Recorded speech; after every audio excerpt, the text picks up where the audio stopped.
어제부터 우리 두로 땅에 그 임하는 심판을 살펴보고 있는데, 오늘 읽은 이 두로 땅은 슬픈 노래예요.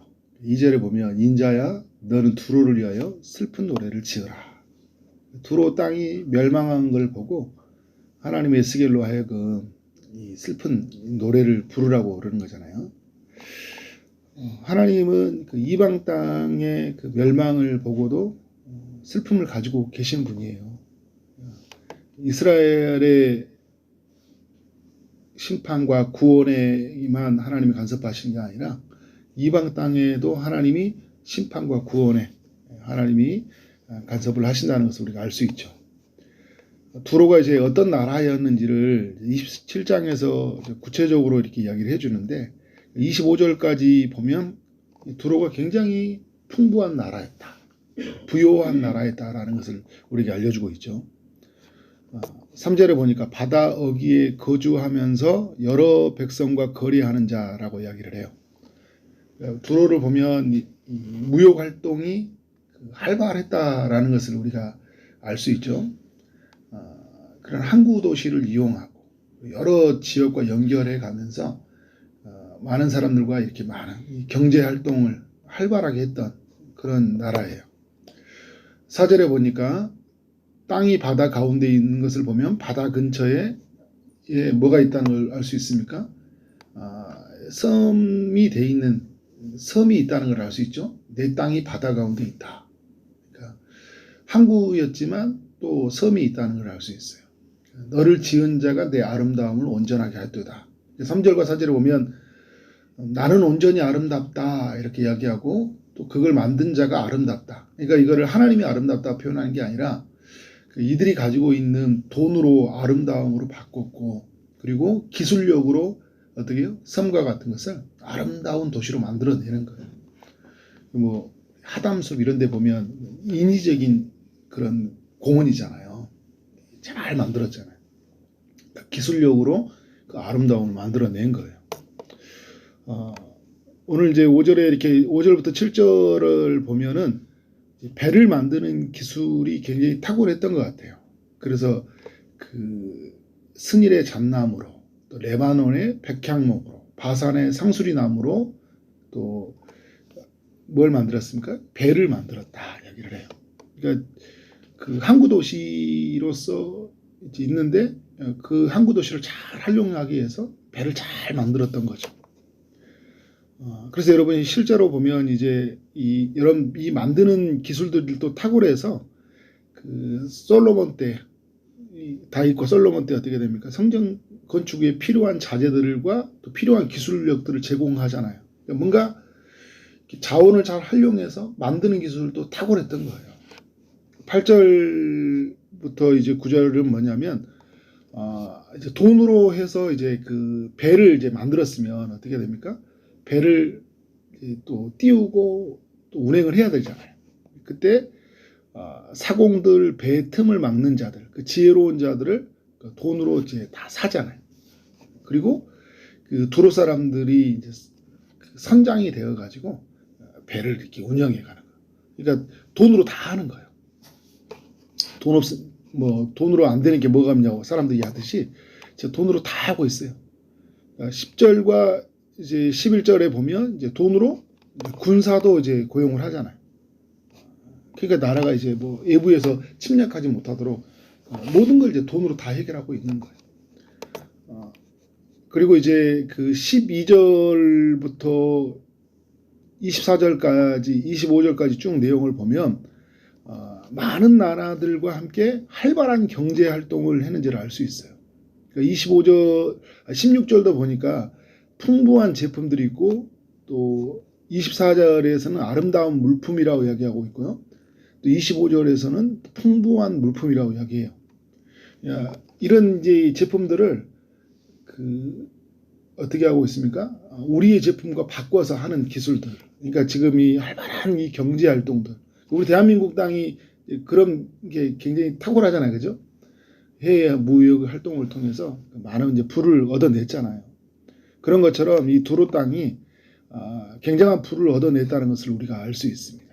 이런 두로 땅이 어떻게 되었다고 이야기합니까? 오늘 26절의 이하를 보면 내 사공이 너를 인도하여 큰 물에 이르게 하며, 사공이 이제 그 두로 사람인데 많은 물품을 싣고 이제 바다를 향해 가야 되잖아요. 그런데 동풍이 한가운데에서 너를 무찔러도다.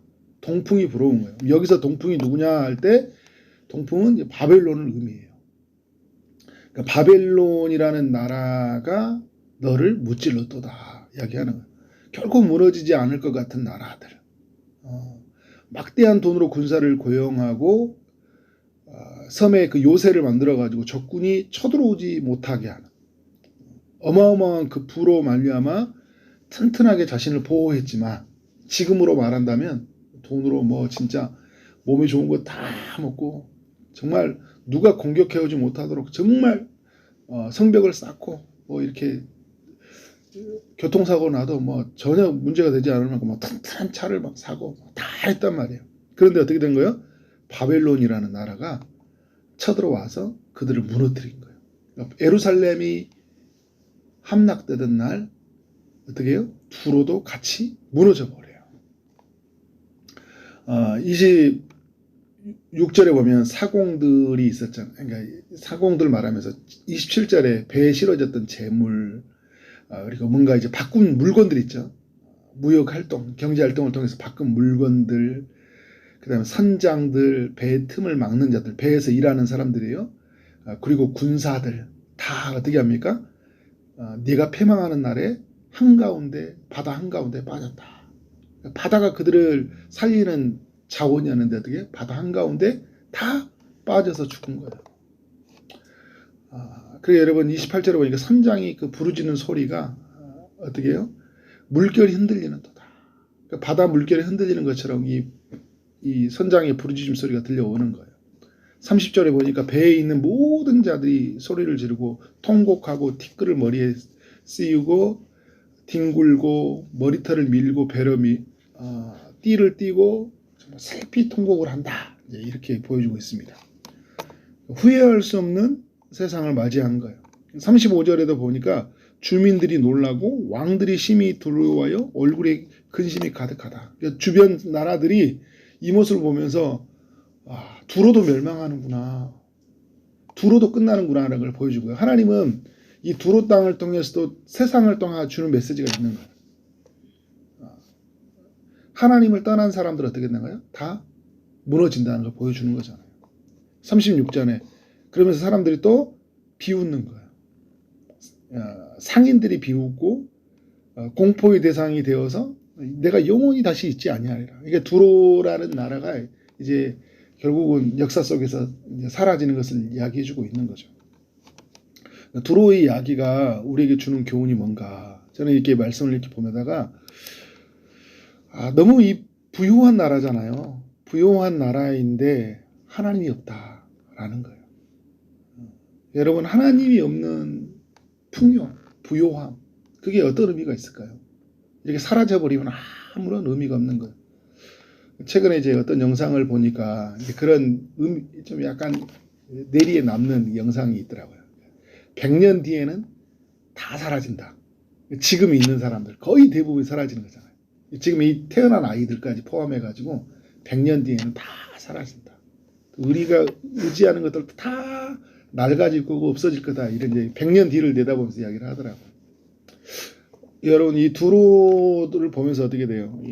이 부유함들, 정말 견고한 성읍들, 활발한 경제활동 막 시끌벅적하고 돈이 막 오가고 사람들이 막 돈을 만지면서 얼마나 좋아했어요. 그런데 어떻게 돼요? 이 두로 땅이 완전히 멸망을 당해버린 거예요. 그런 면에서 이 두로에는 하나님이 없다. 하나님이 있다면 어떻게 했을까요? 만민의 문이 예루살렘이 무너졌을 때 너무 안타까워했겠죠. 하나님이 있었다면. 이스라엘 백성들이 그 처참한 상황에 처해졌을 때 하나님을 바라봤을 거예요. 이스라엘과는 매우 가까운 나라, 가까운 나라였잖아요. 우호 동맹을 맺었으니까. 그런데 그 하나님과 가까이 가지 못하는, 그러니까 교회도 가까이 가고 믿음의 사람들도 주변에 있지만 내가 하나님께 가까이 가지 못하는 사람들이 있어요. 내가 하나님을 못 만나는 사람들이 있는 거죠. 바로 이 두로 땅 같은 사람들이 하나님을 못 만나는 거예요. 그러니까 이스라엘은 어떤 사람이냐면 경제 활동의 파트너예요. 파트너. 그러니까 내가 먹고 살기 위한 어떤 관계예요. 그 이상을 못 가는 거예요. 하나님을 보지 못하는 거죠. 하나님을 만나지 못한다. 인위적인 아름다움이 있죠. 오늘 이렇게 말씀을 보면 여러분 아름답다라는 단어들이 굉장히 많이 나오거든요. 2절, 3절, 4절도 그렇고 11절도 그렇고 이후에 보면 아름다움, 이렇게 영화로움 이런 단어들이 많이 있어요. 그런데 여러분 이런 아름다움들이 있는데 그들이 뭐라냐면 스스로 아름답다고 하고요. 기술력으로 아름답다 만들었어요. 그러나 여러분 하나님이 주시는 아름다움이 없잖아요. 하나님은 이렇게 기술력으로 만들어진 그런 아름다움으로 하나님이 기뻐하지 않아요. 여러분 우리가 막 얼굴에 막 하고 막 성형수술을 하고 집에 막 멋진 걸 꾸민다 해서 하나님이 기뻐하지 않아요. 우리의 아름다움은 어디 있습니까? 우리의 심령 말씀으로 새로워질 때 그때 아름다운 거예요. 하나님 보시기에 아름다운 삶이 돼야 되는데 어때요? 하나님 없는 아름다움이 바로 두로 땅이에요. 그러니까 여러분 하나님 사라지니까 어떻게 돼요? 완전히 볼품없는 나라로 사라져 보여지잖아요. 많은 것을 가졌지만 뭐가 없습니까? 믿음이 없어요. 하나님이 없습니다. 영생을 소유하지 못했어요. 많은 돈을 가졌지만 영생을 소유하지 못했다. 또 그리고 여러분 이들이 바꾸는 기술이 탁월했잖아요. 바꾸는 기술. 그래서 13절 이후에서 보면 다 멀리서 바꿨다 하는데 저는 이들이 진짜 바꿔야 될 거 못 바꾼 것 같아요. 바로 이제 주님을 만나서 나의 죄가 그에게로 옮겨오고, 그죠? 예수님에게 있는 그 의가 나에게로 옮겨오는 그런 거리가 있어야 되잖아요. 인생에 살아가는 동안. 그리고 땅에 감추인 보화처럼 어떻게 된 거예요? 정말 이 땅에 있는 것을 내가 발견하는 거. 그래서 그것을 위해서 내 인생을 거기에 거는 거. 그게 진짜 말하는 이 세상에 말하는 진짜 거래잖아요. 근데 그것을 경험하지 못하는 사람이었다는 것을 이 두로의 사람들의 모습을 보여주고 있습니다. 그러니까 장사하는 기술도 탁월하고 만드는 기술도 탁월하고 선장이 되어서 누군가를 이끄는 리더십도 탁월하고 돈도 많고 성도 많지만 그들은 하나님이 없고 그 하나님을 만나기 위해서 그들은 아무것도 하지 않은 거예요. 그들이 일찍 주님을 만났다면 이스라엘 가운데 계시는 주님을 만났다면 그리고 그 주님으로 그의 마음이 뒤덮였다면 어떻게 해요? 지금 멸망하는 세상을 보고 온전한 해결을 이루고 하나님 앞에 섰을 거예요. 그래서 이 멸망받은 세상을 맞이하지 않았을 거예요. 오늘 이 두로 사람들의 이야기는 이 시대의 사람들의 이야기이기도 하고 오늘 우리의 이야기이기도 한 거예요. 우리는 뭘 붙잡고 살아야 되냐. 평생 살아가는 동안 여러분 경제활동하고 뭐 바꾸다가 만들다가 성사다가 그렇게 가버릴 수 있잖아요. 그죠? 우리는 누굴 만나야 돼요? 하나님 만나야죠. 무엇으로 우리의 내면을 꾸며가야 됩니까? 하나님으로, 말씀으로 아름다워져 가야 되잖아요. 그렇게 살아가는 우리의 삶이 되어지기를 소망합니다. 기도하도록 하겠습니다. 하나님 아버지, 두로의 이야기를 살펴보게 하시니 감사합니다. 그렇게 풍요롭던 나라, 많은 것을 가진 이 나라, 만드는 기술도 탁월하고 장사하는 기술도 탁월하고 누군가를 이끄는 리더십도 탁월하고 절대 무너지지 않을 것 같은 이 나라가 무너진 것을 보면서 이 땅에 영원한 것은 하나도 없다는 것을 우리에게 교훈해 주셔서 감사합니다. 돈을 바꾸는 데 인생을 다 쏟아부으는 것이 아니라 우리의 영혼의 구원을 위해서 우리 주님을 만나는, 그래서 우리의 죄가 그리스도에게 옮겨가고 그리스도에게 있는 의가 우리에게 옮겨오는 그런 하나님의 만남, 또 그 하나님과의 온전한 삶에 이루어지는 그 풍성함들, 그것을 우리 모두가 누리며 살아갈 수 있도록 인도하여 주옵소서. 우리 하나님의 사람들이 이 땅에 정말 가까이 해야 될 것이 무엇이고 정말 우리가 가져야 될 것이 무엇인지를 바라보고 그렇게 믿음으로 살아갈 수 있도록 인도하시고 두로 땅과 같이 살아가는 이 땅의 사람들을 향해서 하나님의 복음을 증거하며 살아가도록 인도하여 주옵소서. 오늘도 주의 응답을 기다리는 이들이 있습니다. 특별히 육체의 아픔 중인 이들에게 주님이 찾아가셔서 치료의 강선을 비춰 주옵소서. 마음의 고통 있는 이들 모두에게 주님이 저들에게 간섭하여 주시고 저들의 마음을 자유케 하여 주옵소서. 취업을 준비하고 결혼을 준비하고 임신을 준비하고 여러 기도의 제목을 가지고 기도하는 이들에게 주님이 찾아가셔서 응답하여 주옵소서. 오늘 하루의 삶 가운데 하나님이 일하여 줄 줄 믿사옵고 예수 그리스도 이름으로 기도를 싸움나이다. 아멘.